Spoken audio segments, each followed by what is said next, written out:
নমস্কার সকলকে, আমি ডক্টর দীপানিতা পাল, হোমিওপ্যাথি কনসালটেন্ট। আজ এই ভিডিওটিতে বলবো আপনারা কিডনিকে কিভাবে সুস্থ এবং স্বাভাবিক রাখবেন এবং কোন কোন ফ্যাক্টরস আপনাদের কিডনি ডিজিজকে অনেকটাই বাড়িয়ে তোলে। প্রথমেই বলি, আপনারা যে একটু ব্যথা হলো, মাথার ব্যথা হতে পারে, বিভিন্ন শরীরের যে ব্যথা যন্ত্রণা হয় এবং আপনারা পাড়ার দোকান থেকে আপনারা পেন কিলার এনে খেয়ে নেন, সঙ্গে সঙ্গে হয়তো ব্যথাটা কমে গেল এবং হঠাৎ করে আপনাদের কোনো হাঁটুতে দেখা গেলো ফুলে গেছে বা সেখানে একটা ইনফ্লামেশন হচ্ছে, তার জন্য আপনারা বিভিন্ন রকম অ্যান্টি ইনফ্লামেটারি ড্রাগ খাচ্ছেন। এই যে পেন কিলার্স এবং অ্যান্টি ইনফ্লামেটারি ড্রাগস আপনারা রেগুলার বেসিসে প্রায় খেয়ে যাচ্ছেন, সেক্ষেত্রেও কিন্তু আপনাদের কিডনিটা ড্যামেজ হয়ে যেতে পারে।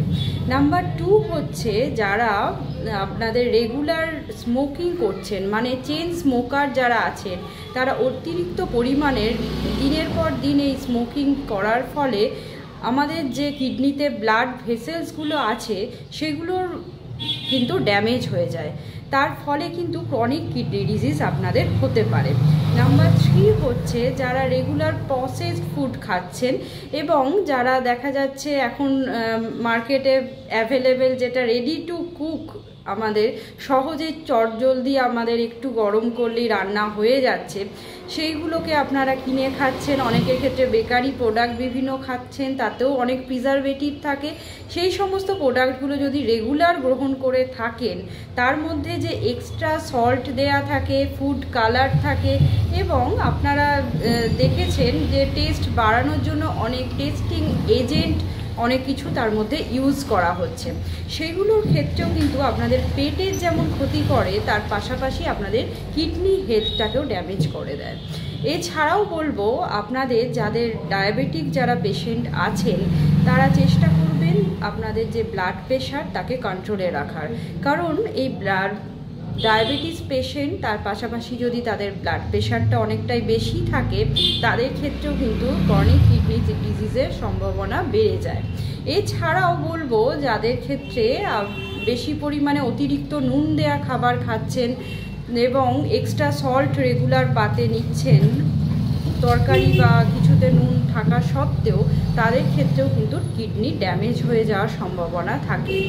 তাই এই সমস্ত ফ্যাক্টরস কিন্তু আপনাদের কিডনিকে সুস্থ রাখতে একদমই দেবেন না এবং আপনাদের কিডনিকে আস্তে আস্তে দেখা যাবে ড্যামেজ করতে শুরু করে দেবে। তাই চেষ্টা করবেন এই সমস্ত ফ্যাক্টরসগুলোকে আইডেন্টিফাই করে আস্তে আস্তে আপনারা এড়িয়ে চলবেন এবং তাদের থেকে দূরত্ব বজায় রাখবেন। কি করবেন তাহলে কিডনিকে সুস্থ রাখার জন্য? অবশ্যই আপনাদের যে নিয়মিত জল পান করতে হবে, সেটার পরিমাণ কিন্তু নির্দিষ্ট একজন সুস্থ স্বাভাবিক মানুষের 3 থেকে 4 লিটার পার ডে আপনারা জল পান করবেন। এবং যখন দেখা যাচ্ছে গরমকাল এক্সেসিভ সোয়েটিং হচ্ছে, সেক্ষেত্রে আপনারা বারে বারে জল পান করতে পারেন। এই জল কিন্তু আপনাদের কিডনি হেলথকে অনেকটাই ভালো রাখবে। এছাড়াও প্রসেস ফুড আপনারা অ্যাভয়েড করে তার সঙ্গে আপনারা অ্যাড করবেন ডায়েটে, অবশ্যই ফ্রেশ ফুডস খাবেন। এছাড়াও আপনাদের যে ফুডগুলো হোমমেড ফুড সেগুলো খাবেন, ফ্রিজে রাখা খাবার খাবেন না। বেশি দিন প্রিজার্ভ করে রেখেছেন ফ্রিজে, সেই খাবার ফেলে দেবেন, কারণ সেখান থেকে আপনাদের ফুড পয়জনিং হওয়ার সম্ভাবনা থাকে। এছাড়াও কিডনি হেলথকেও ড্যামেজ করে। এছাড়াও যে খাবারে সল্টি ফুড যে সমস্ত, সেগুলোকে অ্যাভয়েড করার চেষ্টা করবেন, এক্সট্রা সল্ট নেবেন না।